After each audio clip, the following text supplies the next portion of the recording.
Against the God के एक और नए नोवेल एक्सप्लेनेशन में आप सभी का स्वागत है। पिछले एपिसोड के लास्ट सीन में देखा था कि हुओ रूली ने गर्व से अपनी छाती चौड़ी की और जोर से हंसते हुए कहा, नेचुरली इस बच्चे पोयुन की वजह से। कोइंसिडेंस देखो, इसने भी अभी थोड़ी देर पहले ही अपने ब्रेकथ्रू का आखिरी स्टेज क्लियर किया है। तभी भीड़ से हुओ पोयुन बाहर आया। ब्रदर यू, वो सीधा यूनचे के पास आया। हुओ पोयुन दिखने में बिल्कुल वैसा ही था, बस उसकी आंखों की पुतलियों में एक स्कारलेट गोल्ड चमक आ गई थी। वो यूनचे को देखकर जेन्युइनली खुश था। ब्रदर यू, आपसे फिर मिलकर बहुत अच्छा लगा। अब हम साथ में प्रोफाउंड गॉड कन्वेंशन चलेंगे। यूनचे अभी उससे बात करने ही वाला था कि उसे कुछ अजीब महसूस हुआ। उसने देखा कि मू बिंगयुन, मू वानजी और आइस फीनिक्स सेक्ट के सारे एल्डर्स के चेहरे पर हवाइयां उड़ रही थी। उनकी आंखों में ऐसा डर और शौक था जैसे उन्होंने कोई भूत देख लिया हो। ये शौक उस शौक से 10 गुना ज्यादा था जो उन्हें यूनचे का लेवल देखकर लगा था। उन सबकी नजरें हुओ पोयुन पर टिकी थी। अब आगे यूनचे का दिल जोर से धड़का। वो हुओ पोयुन का कल्टीवेशन लेवल तो नहीं भांप पा रहा था, लेकिन उसे फील हो रहा था कि पोयुन का ऑरा अब पहले जैसा नहीं रहा। वो पूरी तरह बदल चुका था।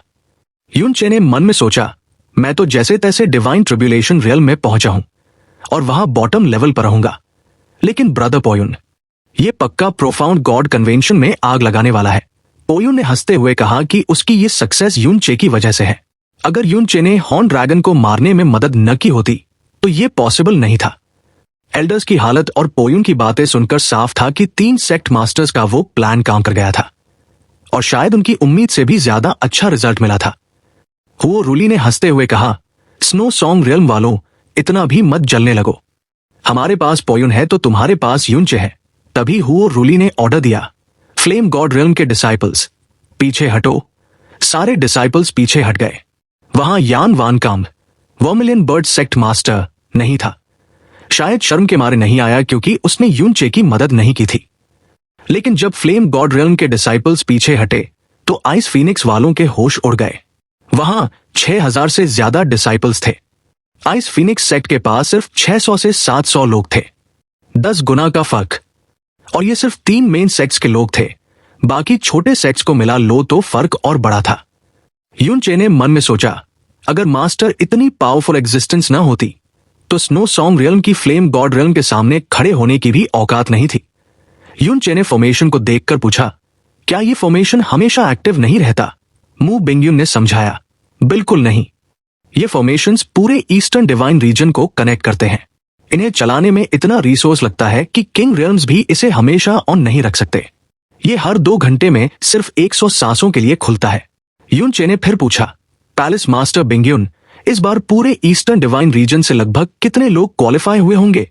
मू बिंगयुन ने जवाब दिया, पहले रिक्वायरमेंट डिवाइन सोल रियल्म थी, लेकिन इस बार डिवाइन ट्रिब्यूलेशन रियल्म कर दी गई है। सिर्फ एक रियल्म के फर्क ने भीड़ को 10,000 गुना कम कर दिया है। पहले सैकड़ों अरब लोग आते थे, लेकिन इस बार 50 मिलियन से ज्यादा नहीं होंगे। यूनचे चुप हो गया। 50 मिलियन अभी भी एक बहुत बड़ा नंबर था। मू बिंगयुन ने आगे कहा, यह रिस्ट्रिक्शन लोअर स्टार रियल्म्स के लिए तो ऑलमोस्ट फैटल है। बहुत से रियल्म्स से तो एक भी बंदा क्वालिफाई नहीं कर पाया। फिर मू बिंगयुन ने एक कड़वी सच्चाई बताई, मिडिल स्टार रियल्म्स जैसे फ्लेम गॉड रियल्म से करीब 10,000 लोग आ सकते हैं, लेकिन असली खेल अपर स्टार रियल्म्स का है। गॉड रियल्म में 40,000 स्टार रियल्म्स है। ईस्टर्न रीजन में 9,000 है। उनमें से सिर्फ 500 अपर स्टार रियल्म्स हैं। लेकिन इस कंपटीशन के 70% पार्टिसिपेंट्स उन्हीं 500 रियल्म्स से होंगे। बाकी 8,500 रियल्म्स से मिलकर सिर्फ 30% लोग होंगे। यूनचे ये सुनकर हिल गया। फर्क इतना बड़ा था? मू बिंगयुन ने कहा, फर्क तुम्हारी सोच से भी बड़ा है। इस बार कन्वेंशन का मकसद सिर्फ टॉप 1000 जीनियस चुनना है जिन्हें एटर्नल हेवन पर्ल में भेजा जाएगा। अगर वो चाहते तो रिक्वायरमेंट और हाई कर सकते थे, फिर तो हमारा कोई चांस ही नहीं था। ये ट्रिप तुम्हारी आंखें खोल देगा यूनचे। तुम्हें पता चलेगा कि असली गॉड रियल्म क्या चीज है। यूनचे को गॉड रियल्म की सच्चाई जानने में ज्यादा इंटरेस्ट नहीं था। उसे पता था कि प्रोफाउंड गॉड कन्वेंशन में वो बस नाम के लिए जा रहा है, फेम के लिए नहीं। उसकी स्ट्रेंथ के हिसाब से देखा जाए तो वहां आने वाले पार्टिसिपेंट्स के सामने वो बॉटम लेवल पर ही होगा। ईस्टर्न डिवाइन रीजन के इन यंग जीनियसेस के बीच अपनी पहचान बनाना उसके लिए ऑलमोस्ट इम्पॉसिबल था। उसका प्लान सिंपल था। वो यहां का है ही नहीं, तो यहां लंबा रुकने का कोई सीन ही नहीं है। लेकिन यूनचे को खुद रियलाइज नहीं हो रहा था कि उसके दिल के किसी कोने में गॉड रियल्म के लिए एक सॉफ्ट कॉर्नर बन चुका है, और इसकी वजह सिर्फ एक थी, मू शुआनियन। खैर, तभी उसने मू बिंग्यून से एक सवाल पूछा, पैलेस मास्टर बिंग्यून, हुओ पोयुन की कल्टिवेशन अब कौन से रियल्म तक पहुंच गई है? आप लोग अभी उसे देखकर काफी सरप्राइज हो गए थे। मू बिंग्यून ने हल्के से जवाब दिया, डिवाइन स्पिरिट रियल्म का 7th लेवल। यूनचे का दिमाग भन्ना गया। हालांकि मू बिंग्यून का रिएक्शन देखकर वो मेंटली प्रिपेयर था, लेकिन 7th लेवल सुनकर उसे झटका लगा। ये उसकी एक्सपेक्टेशन से कहीं ज्यादा था। मू बिंग्यून के चेहरे पर भी एक्सप्रेशंस काफी मिक्स थे। उन्होंने बताया, चाहे फ्लेम गॉड रियल्म हो या हमारा स्नो सॉन्ग रियल्म, आज तक ऐसा कोई नहीं हुआ जो 30 साल की उम्र से पहले डिवाइन स्पिरिट रियल्म में पहुंचा हो, तुम्हारी मास्टर भी नहीं। लेकिन हुओ पोयुन न सिर्फ डिवाइन स्पिरिट रियल्म में है, बल्कि उसके लेट स्टेज पर है। मू बिंग्यून ने आगे कहा, आज के हुओ पोयुन को एक वर्ल्ड शॉकिंग जीनियस कहा जा सकता है। अपर स्टार रियल्म्स में भी वो टॉप लेवल यंग प्रैक्टिशनर माना जाएगा। लगता है उस एंशिएंट हॉर्न ड्रैगन के हंट ने फ्लेम गॉड रियल्म के लिए एक मिरेकल कर दिया है। मू बिंग्यून को लग रहा था कि हुओ पोयुन उन 1000 लोगों में शायद होगा जो एटर्नल हेवन डिवाइन रियल्म में एंटर करेंगे, और 3 साल बाद जब वो वापस आएगा तो हो सकता है फ्लेम गॉड रियल्म को एक नया डिवाइन मास्टर मिल जाए। शायद। यूनचे ने हैरानी से सर उठाया, क्या ये पक्का नहीं है? मू बिंग्यून ने समझाया, तुम अपर स्टार रियल्म्स को कम समझ रहे हो। हुओ पोयुन एक मिरेकल है, इसमें कोई शक नहीं। लेकिन ईस्टर्न डिवाइन रीजन में 4 ग्रेट किंग रियल्म्स को छोड़कर भी अपर स्टार रियल्म्स में ऐसे बहुत से लोग हैं जिनकी उम्र हुओ पोयुन जितनी है और पावर उससे कम नहीं। कुछ तो ऐसे मॉन्स्टर्स हैं जो हुओ पोयुन से भी बहुत आगे हैं। 7th लेवल पर होने के बाद भी टॉप 1000 में आना आसान नहीं होगा। यूनचे के अंदर फिर से हलचल हुई। मतलब हुओ पोयुन के करंट लेवल से भी ज्यादा स्ट्रॉन्ग लोग वहां होंगे। यूनचे को पता था कि लोअर स्टार रियल्म्स में डिवाइन स्पिरिट रियल्म वाला बंदा तबाही मचा सकता है। जिस ब्लैक सोल डिवाइन सेक्ट के लीडर लेई कियानफेंग से वो लड़ा था, वो भी मिडिल स्टेज पर था। उन एक्सपर्ट्स को वहां पहुंचने में हजारों साल लग गए थे, जो हुओ पोयुन ने 30 से कम में कर दिखाया। और मू बिंग्यून कह रही थी कि इससे भी स्ट्रॉन्ग लोग एग्जिस्ट करते हैं। तभी मू बिंग्यून ने अचानक पूछा, क्या तुम्हारी मास्टर ने तुम्हें कभी 4 God children of the eastern region के बारे में बताया है? यूनचे ने सर हिलाया, नहीं, मैंने कभी नहीं सुना। मू बिंग्यून ने एक्सप्लेन किया, 4 गॉड चिल्ड्रन वो 4 लोग हैं जिन पर गॉड्स की कृपा है। ईस्टर्न डिवाइन रीजन के किंग रियल्म्स को हटा दे तो यंग जनरेशन में इनका टैलेंट और स्ट्रेंथ सबसे ज्यादा है। यहां ऐसा कोई नहीं जो उन्हें न जानता हो। उनकी पॉपुलैरिटी अपर स्टार रियल्म्स के रियल्म किंग से भी ज्यादा है। और फिर मू बिंग्यून ने जो बॉम्ब फोड़ा, उससे यूनचे सन्न रह गया। कहा जाता है कि ये गॉड चिल्ड्रन पहले ही डिवाइन स्पिरिट रियल्म के 10th लेवल पर पहुंच चुके हैं। यूनचे एकदम चुप हो गया। मू बिंग्यून ने बात आगे बढ़ाई, हुओ पोयुन अमेजिंग है, लेकिन इन चारों के सामने वो अभी बहुत पीछे है। इस प्रोफाउंड गॉड कन्वेंशन के मेन कैरेक्टर्स यही गॉड चिल्ड्रन होंगे, और फर्स्ट रैंक भी इन्हीं में से कोई एक ले जाएगा। काफी देर चुप रहने के बाद यूनचे खुद पर ही हंसा। गॉड रियल्म की वास्टनेस को इमेजिन करना वाकई मुश्किल है। मू बिंग्यून ने उसे कंफर्ट करते हुए कहा, तुम्हें उनके बारे में सोचने की जरूरत नहीं है। तुम्हारा करंट लेवल भी बहुत अमेजिंग है। स्नो सॉन्ग रियल्म में तुम्हारे आसपास भी कोई नहीं है। खुद को अपर रियल्म्स वालों से कंपेयर मत करो। यूनचे ने मुस्कुरा कर कहा, मैं उदास नहीं हूं, बस इंफॉर्मेशन सुनकर हैरान हूं। वैसे भी गॉड रियल्म हो या वो लोग, सब मेरी पहुंच से बहुत दूर है। मुझे बस मास्टर और स्नो सॉन्ग रियल्म से मतलब है। टाइम बीतता गया और स्नो स्टॉर्म रुकने का नाम नहीं ले रहा था। 1 घंटा हो गया पर डायमेंशनल प्रोफाउंड फॉर्मेशन एक्टिवेट नहीं हुआ। तभी अचानक यूनचे के स्पिरिचुअल सेंस ने कुछ कैच किया। उसे लगा जैसे हेवन और अर्थ में एक अजीब सा चेंज आया है। उसके सामने खड़ी मू बिंग्यून की नजरें भी बदल गई। वो आसमान में साउथ की तरफ देखने लगी। उनकी आंखों में पहले डाउट आया और फिर एकदम से सीरियसनेस। फ्लेम गॉड रियल्म के हुओ रुली और यान जुएहाई ने भी आसमान की तरफ देखा। उन्हें एक ऐसा ऑरा फील हुआ जो पहले बहुत हल्का था, लेकिन अब पास आता जा रहा था। सबकी हालत खराब होने लगी। उन्होंने एक दूसरे को देखा और चिल्लाए, ये स्वॉर्ड ऑरा, क्या ये वो है? यूनचे ने भी सर उठाकर देखा। दूर आसमान में 2 फिगर्स दिखाई दिए, या शायद वो शुरू से वहीं थे, बस अब दिखे थे। आगे एक बूढ़ा आदमी था, काले कपड़ों में, बाल बर्फ जैसे सफेद और चेहरा एकदम शांत। उसकी आंखें ऐसी थी जैसे हजारों साल पुराना कोई कुआं हो जिसमें कोई इमोशन नहीं था। वो ऐसा लग रहा था जैसे कोई एंशिएंट रियल्म का सेलेस्टियल बीइंग हो जो मॉर्टल वर्ल्ड में आ गया हो। उसके आसपास से गुजरने वाली ठंडी हवा और बर्फ भी उसे छू नहीं रही थी। ऐसा लग रहा था उसका ऑरा नेचर का ही हिस्सा बन चुका है। उसके ठीक पीछे एक लड़की खड़ी थी जो किसी पेंटिंग से निकली हुई लग रही थी। उसका चेहरा भी एकदम शांत और एक्सप्रेशनलेस था। उसने सफेद कपड़े पहने थे जो बर्फ से भी ज्यादा सफेद थे और पीठ पर एक बड़ी स्वॉर्ड थी। वो स्वॉर्ड देखने में बहुत सिंपल और एंशिएंट लग रही थी जिससे एक प्रिमिटिव वाइब आ रही थी। युनचे ने जैसे ही पूछा, पैलेस मास्टर बिंगयुन, ये दोनों कौन? उसने देखा कि मू बिंगयुन पहले ही आसमान में उड़ चुकी थी। सिर्फ मू बिंगयुन ही नहीं, मू हुआनजी, हुओ रुली, यान जुएहाई, सब के सब ऊपर उड़ गए। युनचे साफ देख सकता था कि हुओ रुली जैसा आरोगेंट बंदा जो दूसरों को गाली देने से नहीं डरता, इस वक्त उसके चेहरे पर डर था। मू बिंगयुन उस बूढ़े आदमी के पास पहुंची, लेकिन उन्होंने अपनी हाइट जानबूझकर उस आदमी के पैरों से नीचे रखी। किसी की हिम्मत नहीं थी कि वो उस ओल्ड मैन के बराबर खड़ा हो सके। स्नो सॉन्ग रियल्म के डिवाइन आइस फीनिक्स सेक्ट की मू बिंगयुन सीनियर स्वॉर्ड सॉवरेन को पे रिस्पेक्ट करती है। बाकी एल्डर्स ने भी लाइन लगा दी। मू हुआनजी पे रिस्पेक्ट करता है, यान जुएहाई पे रिस्पेक्ट करता है। ये नजारा देखकर नीचे खड़े डिसाइपल्स की हालत खराब हो गई। फ्लेम गॉड रियल्म और स्नो सॉन्ग रियल्म के लीडर्स जो अपने एरियाज के राजा थे, वो इस आदमी के सामने बच्चों की तरह बो कर रहे थे। तभी भीड़ में किसी ने वो शब्द सुन लिया, स्वॉर्ड सॉवरेन, और बस सबके होश उड़ गए। स्वॉर्ड, स्वॉर्ड सॉवरेन, क्या ये सच है? स्वॉर्ड सॉवरेन यहां क्यों आएंगे? Oh my heavens! सबकी नजरें उस लड़की पर भी गई जो उनके साथ थी। सबकी आंखों में शौक था, जैसे वो किसी देवता को देख रहे हों। सिर्फ युनचे ब्लैंक था क्योंकि उसने ये नाम कभी सुना ही नहीं था। वो ओल्ड मैन यानी स्वॉर्ड सॉवरेन अपनी जगह से हिले भी नहीं। उन्होंने एक हल्की मुस्कान दी, पर आंखों में कोई इमोशन नहीं था। ये ओल्ड मैन अपनी डिसाइपल को लेकर ट्रेनिंग पर निकला था। हम तुम्हारे स्नो सॉन्ग रियल्म से गुजर रहे थे ताकि तुम्हारा फॉर्मेशन यूज करके एटर्नल हेवन डिवाइन रियल्म जा सके। मदद के लिए थैंक्स। मू हुआनजी तो डर और खुशी के मारे पागल हो रहा था। सीनियर स्वॉर्ड सॉवरेन का आना स्नो सॉन्ग रियल्म की किस्मत है, थैंक्स की तो कोई बात ही नहीं। बात करते हुए मू हुआनजी की नजर उस लड़की पर गई। क्या ये वो है? स्वॉर्ड सॉवरेन हंसे, हाँ, ये वही है, मेरी छोटी डिसाइपल लेयर। पीठ पर स्वॉर्ड टांगे उस लड़की ने हल्का सा सर हिलाया। शिली सभी सीनियर्स को ग्रीट करती है। उसका टोन इतना ठंडा और इंडिफरेंट था कि किसी को भी बुरा लग जाए, लेकिन यहां किसी ने माइंड नहीं किया।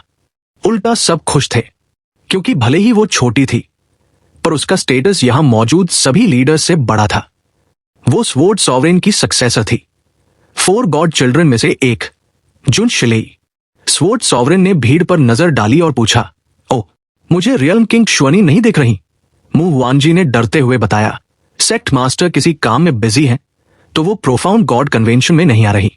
बिंगयुन, जल्दी से सेक्ट मास्टर को खबर करो कि सीनियर स्वॉर्ड सॉवरेन आए हैं। स्वॉर्ड सॉवरेन ने कहा, इसकी जरूरत नहीं है, लेकिन मू हुआनजी ने इंसिस्ट किया कि ये उनके लिए बहुत बड़ी बात है और सेक्ट मास्टर उनसे मिलना चाहेंगी। स्वॉर्ड सॉवरेन हंसे और मना नहीं किया। वो आसमान में ऐसे खड़े थे जैसे पूरी दुनिया में सिर्फ वही एग्जिस्ट करते हों। फिर उनकी नजर नीचे हुओ पोयुन पर रुकी। उनकी शांत आंखों में पहली बार चमक आई। उन्होंने मुस्कुरा कर कहा, सेक्ट मास्टर हुओ, तुम्हारा ये डिसाइपल टैलेंट के मामले में तुमसे काफी बेहतर है। लगता है फ्लेम गॉड रियल्म इस बार कन्वेंशन में पक्का चमकेगा। हुओ रूली खुशी से झूम उठा और जल्दी से बो किया, सीनियर स्वॉर्ड सॉवरेन से तारीफ मिलना मेरे डिसाइपल की किस्मत है, लेकिन आपकी सक्सेसर के सामने ये कुछ भी नहीं है। स्वॉर्ड सॉवरेन की नजर फिर डिवाइन आइस फीनिक्स सेक्ट के डिसाइपल्स पर गई, लेकिन उन्होंने कुछ नहीं कहा। उनके साथ खड़ी जुन शिलेई ने भी हुओ पोयुन को देखा। उसकी आंखों में एक सेकंड के लिए सरप्राइज आया, पर तुरंत गायब हो गया। लेकिन जब उसने आइस फीनिक्स के डिसाइपल्स को देखा तो उसके माथे पर शिकन आ गई, जैसे उसे वो बिल्कुल पसंद नहीं आए। लेयर, हम यहां थोड़ी देर इंतजार करेंगे। स्वॉर्ड सॉवरेन नीचे जमीन पर उतर आए। उनके पीछे जुन शिलेई भी उतर आई और स्नोस्टॉर्म के बीच अपनी एंशिएंट स्वॉर्ड के साथ एकदम प्राउड होकर खड़ी हो गई। स्वॉर्ड सॉवरेन अपनी डिसाइपल के साथ थोड़ा साइड में चले गए तो बाकी लोगों ने भी राहत की सांस ली और जमीन पर उतर आए। युनचे ने तुरंत मू बिंगयुन से पूछा, पैलेस मास्टर बिंगयुन, आखिर ये इंसान है कौन? मू बिंगयुन ने दबी आवाज में जवाब दिया, ये जुन वुमिंग है, गॉड रेल्म के एक बहुत बड़े पीक एक्सपर्ट। लोग इन्हें स्वॉर्ड सॉवरेन कहते हैं। उनकी आवाज में डर और रिस्पेक्ट साफ थी। युनचे ने सोचा, स्वॉर्ड सॉवरेन मतलब सारे स्वॉर्ड प्रैक्टिशनर्स के सॉवरेन। उसे याद आया कि प्रोफाउंड स्काई कॉन्टिनेंट में शुआनयुआन वेंटियन को स्वॉर्ड मास्टर कहा जाता था, लेकिन वो तो एक कुएं का मेंढक था। यह बात गॉड रियल्म की हो रही थी, जहां का लेवल आसमान छूता है। मू बिंगयुन ने कंफर्म किया, हां, ये ईस्टर्न डिवाइन रीजन के नंबर 1 स्वॉर्ड प्रैक्टिशनर माने जाते हैं। इनका स्वॉर्ड कल्टिवेशन उस मिथिकल रियल्म पर है जो हम इमेजिन भी नहीं कर सकते। ये दुनिया की हर चीज को स्वॉर्ड बना सकते हैं, यहां तक कि अपनी विल और स्पेस को भी। और तो और ये नथिंगनेस से भी स्वॉर्ड क्रिएट कर सकते हैं। युनचे ये सुनकर हिल गया। नथिंगनेस से स्वॉर्ड, ये तो उसके पल्ले ही नहीं पड़ा। मू बिंगयुन ने अचानक पूछा, युनचे, तुम भी स्वॉर्ड यूज करते हो? क्या तुमने उनकी डिसाइपल की पीठ पर वो स्वॉर्ड देखी? कुछ अजीब लगा। युनचे ने ध्यान से देखा और कहा, मुझे तो वो एकदम नॉर्मल और पुरानी लगी। उसमें कोई शार्पनेस फील नहीं हो रही। मू बिंगयुन ने सर हिलाया, यही तो बात है। जब एक्सपर्ट स्ट्रांग होते हैं तो उनका ऑरा चुपता है, लेकिन स्वॉर्ड सॉवरेन नेचुरल स्टेट में वापस जा चुके हैं। उनकी स्वॉर्ड का नाम नेमलेस, और गॉड रेल्म में ऐसा कोई नहीं जो इसे न जानता हो। मू बिंगयुन ने युनचे को रियलिटी चेक दिया। इनकी पावर तुम्हारी मास्टर से भी बहुत आगे है, और सिर्फ पावर ही नहीं, जुन वुमिंग की सीनियोरिटी भी ईस्टर्न डिवाइन रीजन में सबसे ज्यादा है। वो 50,000 साल से जिंदा है। युनचे चौंक गया। 50,000 साल? मू बिंगयुन ने बताया कि ये किसी भी इंसान की लाइफ स्पैन की अल्टीमेट लिमिट है। किंग रियल्म्स के रूलर्स भी इससे ज्यादा नहीं जी पाते। मतलब स्वॉर्ड सॉवरेन वहां खड़े हर इंसान के लिए परदादा समान थे। युनचे ने सोचा कि इतने साल जीने के बाद तो इनके बहुत सारे डिसेंडेंट्स होंगे, लेकिन मू बिंगयुन ने मना कर दिया, नहीं, स्वॉर्ड मास्टरी के पीक पर पहुंचने के लिए उन्होंने सब कुछ छोड़ दिया था। न कोई फैमिली, न कोई स्टार रियन। वो बस भटकते रहे, और इतने सालों में उन्हें सिर्फ एक सक्सेसर मिली, वो लड़की जुन शिलेई। मू बिंगयुन ने उस लड़की की तरफ देखा। तुम्हें याद है मैंने 4 God children of the eastern region के बारे में बताया था? युनचे को तुरंत क्लिक हुआ, क्या ये वही है? मू बिंगयुन ने कंफर्म किया, हां, ये वही है, जुन शिलेई, जिसे स्वॉर्ड प्रिंसेस डब्ल्यू ले भी कहते हैं। यही गॉड रियल्म की अगली स्वॉर्ड सॉवरेन होगी। युनचे ने मन ही मन माना कि किस्मत तो उसकी भी अच्छी है जो उसे ऐसे लेजेंड्स देखने को मिल रहे हैं। तभी स्वॉर्ड सॉवरेन की नजर घूमते हुए युनचे पर आ रुकी। उन्होंने बड़े गौर से उसे देखा और पूछा, क्या ये बच्चा रियल्म किंग शुआनिन का नया डायरेक्ट डिसाइपल है? मू बिंगयुन ने झुककर कहा, जी हां। जुन वुमिंग के माथे पर शिकन आ गई। उन्होंने सीधे मुंह बोल दिया, इस बच्चे की कल्टीवेशन बहुत लो है। अगर रियल्म किंग शुआनिन ने इसे चुना है तो शायद इसमें कुछ खास होगा। लेकिन मुझे माफ करना अगर मैं सीधा बोलूं, मुझे डर है कि रियल्म किंग शुआनिन के बाद स्नो सॉन्ग रियल्म को संभालन वाला कोई नहीं मिलेगा। शायद तुम्हें कोई और रास्ता ढूंढना चाहिए। यह बात स्नो सॉन्ग रियल्म वालों के लिए एक तमाचे जैसी थी। सबका चेहरा उतर गया। मू बिंगयुन ने मन मार कर कहा, हम शर्मिंदा है। आपकी सलाह के लिए थैंक्स। माहौल एकदम टेंस हो गया था कि तभी आसमान में एक जबरदस्त आवाज आई। स्पेस बुरी तरह फट गया और एक जानलेवा ठंडी हवा ने सबको जमा दिया। सेक्ट मास्टर आ गई है। मू हुआनजी और बाकी लोग जल्दी से पलटे। स्पेस क्रैक से मू शुआनिन बाहर निकली। उनकी खूबसूरती और ऑरा ने वहां मौजूद बर्फ को भी फीका कर दिया।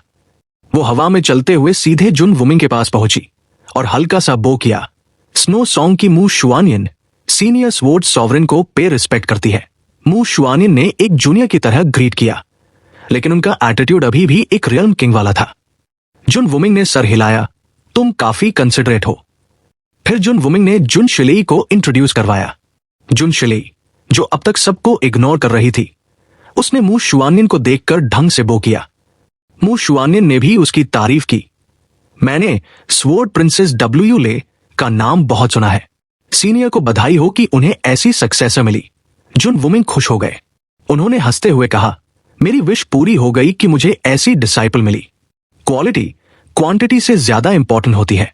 हजारों एवरेज डिसाइपल्स रखने से अच्छा है एक परफेक्ट सक्सेसर हो। बोलते बोलते उन्होंने फिर से यूनचे की तरफ देखा और डिसअपॉइंटिंग लुक दिया। मतलब साफ था, वो मू शुआनियन को ताना मार रहे थे कि तुम्हारा डिसाइपल बेकार है। मू शुआनियन ने अपने एक्सप्रेशंस कंट्रोल में रखे और बस इतना कहा, शुआनियन की अपनी सोच है, सलाह के लिए थैंक्स। तभी एक तेज आवाज आई, क्लैंग। वो dimensional profound formation finally activate हो गया जिसके लिए सब वेट कर रहे थे। मू शुआनियन ने ऑर्डर दिया, फॉर्मेशन एक्टिव है, बिंग्यून, हुआंजी, सब डिसाइपल्स को अंदर ले जाओ। फिर उन्होंने यूनचे को एक स्टर्न वार्निंग दी, चेयर, मेरी बात याद रखना, मेरी इंस्ट्रक्शंस के खिलाफ कुछ मत करना। यूनचे ने कहा, अंडरस्टूड मास्टर। मू बिंग्यून ने अपनी स्लीव हिलाई और यूनचे को लेकर फॉर्मेशन की तरफ बढ़ी, लेकिन जैसे ही उन्होंने पहला कदम बढ़ाया, एक बहुत तेज हवा का झोंका आया। यह हवा नहीं, एक इनविजिबल स्वॉर्ड अटैक था, सीधे यूनचे पर। धड़ाम। यूनचे को धक्का लगा और वो आधा कदम पीछे खिसक गया। उसके चेस्ट से लेकर पैरों तक कट्स लग गए थे और उसे जबरदस्त दर्द हुआ। सामने देखा तो एक एस्ट्रल स्वॉर्ड थी जो प्रोफाउंड एनर्जी से बनी थी। वो बर्फ में धंसी और फिर गायब हो गई। यूनचे, मू बिंग्यून और मू हुआंजी ने पलट कर देखा। पीछे जुन शिलेई खड़ी थी। उसने अपनी उंगली नीचे की और एकदम ठंडे टोन में बोली, पीछे हटो, मास्टर को पहले जाने दो। यूनचे का दिमाग खराब हो गया। गुस्सा तो बहुत आया, लेकिन वो कुछ कर नहीं सकता था। सामने स्वॉर्ड सॉवरेन और उनकी सक्सेसर थी। मू हुआंजी, जो ग्रेट एल्डर था, पहले चौंका, फिर डर गया। वो तुरंत पीछे हट गया और एक अजीब सी फेक स्माइल के साथ बोला है, हाँ बिल्कुल, सीनियर स्वॉर्ड सॉवरेन, प्लीज आप पहले जाइए। मतलब इज्जत की धज्जियां उड़ा दी। जुन वुमिंग ने अपनी डिसाइपल से कहा, लेयर, मैनर्स का ध्यान रखो, लेकिन उन्होंने उसे डांटा नहीं, बस फॉर्मेलिटी पूरी की। फिर बोले, चलो ठीक है, हम ही पहले चलते हैं। और वो जुन शिलेई को लेकर फॉर्मेशन की तरफ उड़ चले। ये सीधे सीधे डिवाइन आइस फीनिक्स सेक्ट की बेइज्जती थी। उनके घर में आकर, लाइन तोड़कर, उनके डिसाइपल को घायल करके वो पहले जा रहे थे, और मू हुआंजी जैसा एल्डर डर के मारे उन्हें रास्ता दे रहा था। जैसे ही जुन वुमिंग और जुन शिलेई फॉर्मेशन में घुसने वाले थे, लेकिन तभी पीछे से एक ऐसी आवाज आई जिसने सबको जमा दिया, एक मिनट रुको। ये आवाज इतनी भारी और ठंडी थी कि जुन वुमिंग भी हवा में रुक गए। सीनियर स्वॉर्ड सॉवरेन, ये जमीन स्नो सॉन्ग की है और डिवाइन आइस फीनिक्स सेक्ट के लोग यहां पहले आए थे। हर लिहाज से मेरे सेक्ट को पहले जाना चाहिए। मैं रिक्वेस्ट करती हूं कि सीनियर स्वॉर्ड सॉवरेन अपनी डिसाइपल के साथ पीछे हटे और मेरे डिवाइन आइस फीनिक्स सेक्ट को पहले जाने दें। सब सन्न रह गए। ये मू शुआनियन थी। उनकी आवाज में अब वो रिस्पेक्ट नहीं थी, बल्कि गुस्सा और अथॉरिटी थी, एकदम आइस कोल्ड। मू हुआंजी की तो जान ही निकल गई। वो हकलाते हुए बोला, सेक्ट मास्टर, वो सीनियर स्वॉर्ड सॉवरेन है, उन्हें पहले जाने देने में कोई बुराई नहीं है। मू शुआनियन ने उसे वहीं चुप करा दिया। खामोश, स्वॉर्ड सॉवरेन आए, हमने इज्जत दी, मैं खुद चलकर उन्हें रिसीव करने आई, लेकिन अभी उन्होंने और उनकी डिसाइपल ने मेरे सेक्ट को छोटा समझा और ह्यूमिलिएट करने की कोशिश की। और तुम ग्रेट एल्डर होकर उन्हें रोकने के बजाय एक डॉर्माट की तरह बिछ गए। तुमने डिवाइन आइस फीनिक्स सेक्ट की नाक कटवा दी है। मू शुआनियन का यह रौद्र रूप देखकर ग्रेट एल्डर मू हुआंजी की हालत खराब हो गई। उसका बूढ़ा चेहरा डर के मारे सफेद पड़ गया। वो थड की आवाज के साथ जमीन पर घुटनों के बल गिर गया और कांपते हुए बोला, सेक्ट मास्टर, प्लीज अपना गुस्सा शांत करें। हुआंजी का ऐसा कोई इरादा नहीं था। मैं मानता हूं मुझसे गलती हुई, मुझे सुधरने का एक मौका दे।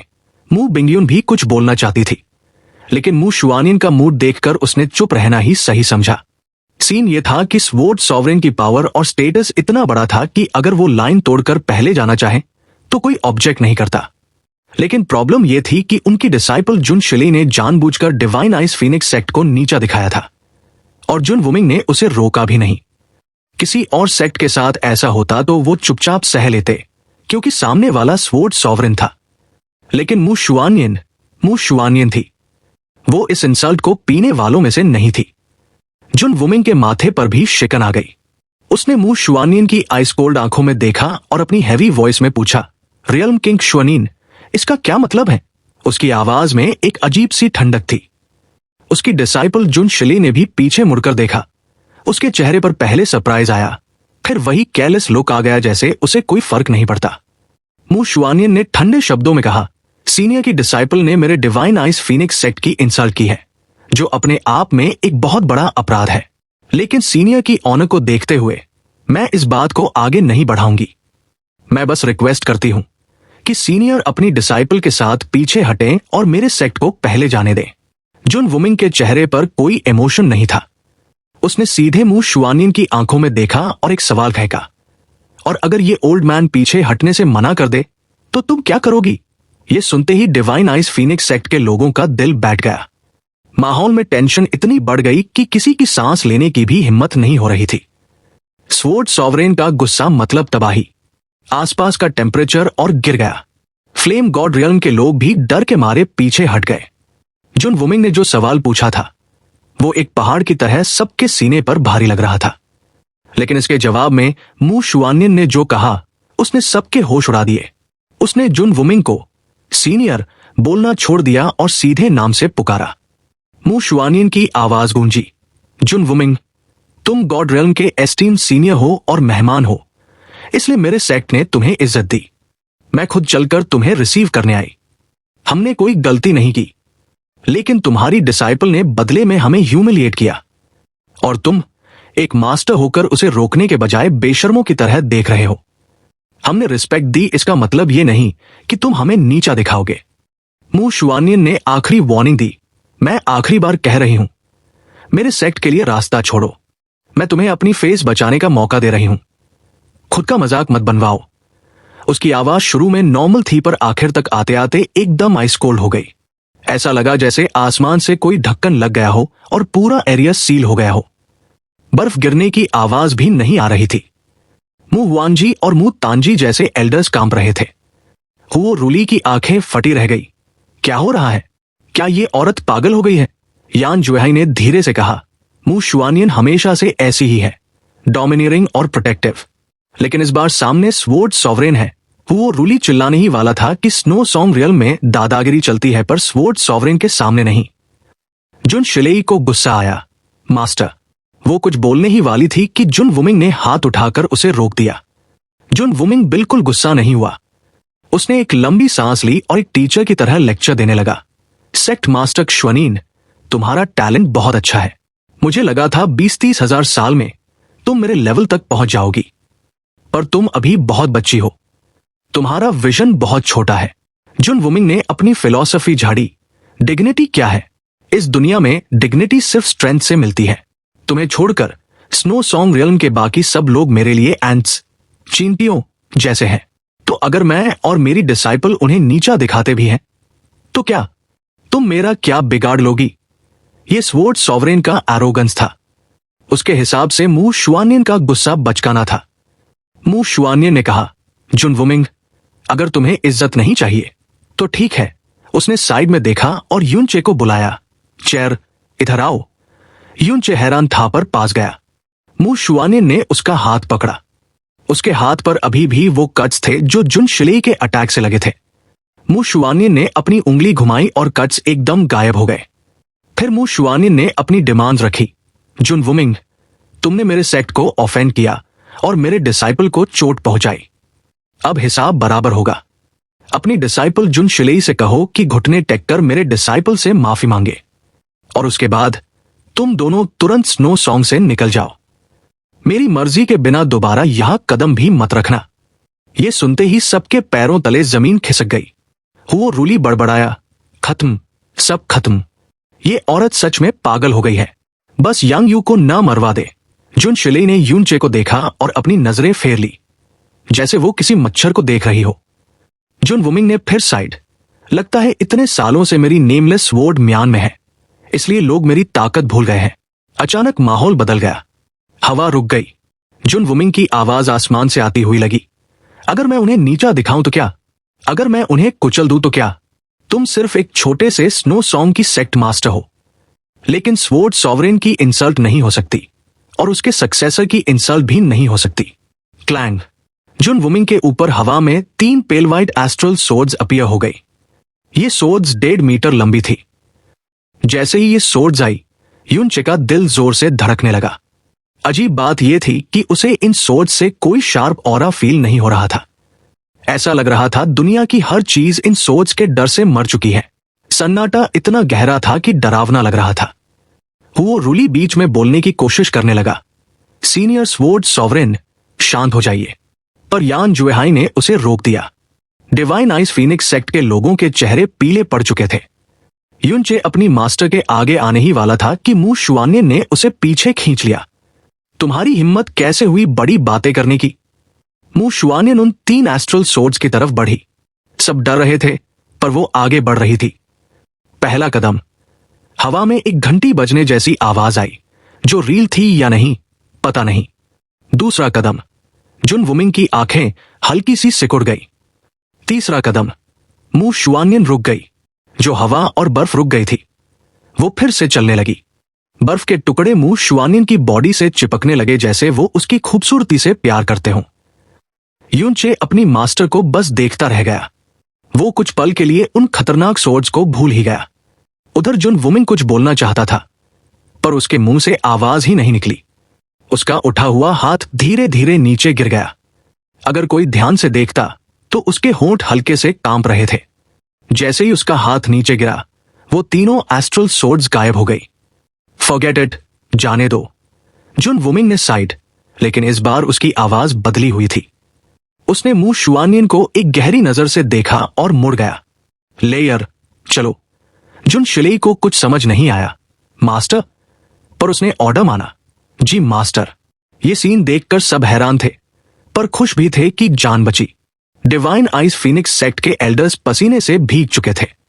स्वॉर्ड सॉवरेन ने अपनी सोर्ड्स वापस ले ली और चुपचाप जा रहे थे। हुओ रूली ने राहत की सांस ली। सीनियर स्वॉर्ड सॉवरेन कितने महान हैं। उन्हें लगा होगा कि एक यंगर जेनरेशन की लड़की से लड़ना उनकी डिग्निटी के खिलाफ है, लेकिन यान जुएहाई की सोच अलग थी। उसने धीरे से कहा, बात इतनी सिंपल नहीं है। वो स्वॉर्ड सॉवरेन को नहीं, बल्कि मू शुआनियन को देख रहा था। उसकी आंखों में डाउट था। क्या सच में स्वॉर्ड सॉवरेन ने बड़पन दिखाया, या मू शुआनियन ने उन्हें डरा दिया? खैर, लोग अभी सांस ले ही रहे थे कि तभी एक और धमाका हुआ। वहीं रुक जाओ। ये आवाज फिर से मू शुआनियन की थी। वो जाने वालों को फिर रोक रही थी। पहले ऑफेंड किया, फिर दादागिरी दिखाई, और अब ऐसे ही चले जाओगे? मू शुआनियन की आवाज और ठंडी हो गई। तुम्हें क्या लगता है बिना कीमत चुकाए चले जाओगे? मेरा सेक्ट कोई धर्मशाला है क्या कि जब चाहा इंसल्ट कर दी? जुन वुमिंग रुक गया। इससे पहले कि वो कुछ बोलता, जुन शिलेई गुस्से में पलटी। मू शुआनियन, मेरे मास्टर की महानता है कि वो तुमसे बहस नहीं कर रहे। तुम बदतमीज। मू शुआनियन ने बस इतना कहा। किसी ने नहीं देखा कि उसने क्या किया। बस अचानक बर्फ का तूफान आया। जुन शिलेई चीखते हुए हवा में उड़ी और जोर से बर्फ में जा गिरी।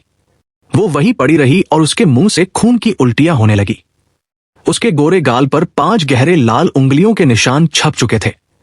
मू शुआनियन ने गॉड रेल्म के फ्यूचर स्वॉर्ड सॉवरेन की सक्सेसर को एक जोरदार थप्पड़ जड़ दिया था। Holy shit! वो रूली अपनी जगह से लगभग कूद ही गया। उसका चेहरा डर से सफेद हो गया। इस बार तो पक्का खेल खत्म। यान जुएहाई की आंखों की पुतलियां सिकुड़ गई। वो डर नहीं रहा था, बल्कि मू शुआनियन की हरकत देखकर डीप शॉक में था। उधर जुन शिलेई, जो स्वॉर्ड सॉवरेन की सक्सेसर है, वो डम्बफाउंडेड होकर खड़ी हुई। उसने सपने में भी नहीं सोचा था कि इतने लोगों के सामने एक मिडिल स्टार रियल्म किंग उसे थप्पड़ मार सकती है। मू शुआनियन की आवाज में अभी भी वही ठंडक थी। बदतमीज लड़की, तुम्हारी हिम्मत कैसे हुई मेरा नाम लेने की? जुन शिलेई कुछ बोलने ही वाली थी कि उसके मुंह से फिर से खून का फव्वारा निकला। वो कांपते हुए घुटनों के बल गिर गई। मू शुआनियन का थप्पड़ कोई मजाक नहीं था। अगर वो स्वॉर्ड सॉवरेन की डिसाइपल न होती तो अब तक मर चुकी होती। वीडियो को लाइक और हाइप कर दो। साथ ही ऐसे ही रेगुलर वीडियोस के लिए आप मेंबरशिप ले सकते हैं। फर्क नहीं पड़ता आप कौन सी मेंबरशिप ले रहे हैं। कम लेवल वाली भी अगर आप मेंबरशिप लेते हैं तो इससे मेरी बहुत हेल्प हो जाएगी। इससे मुझे मोटिवेशन मिलेगा। साथ ही फ्यूचर में ऐसे ही और कमाल के वीडियोस आते रहेंगे। हमें सपोर्ट करने के लिए आप सभी को दिल से शुक्रिया।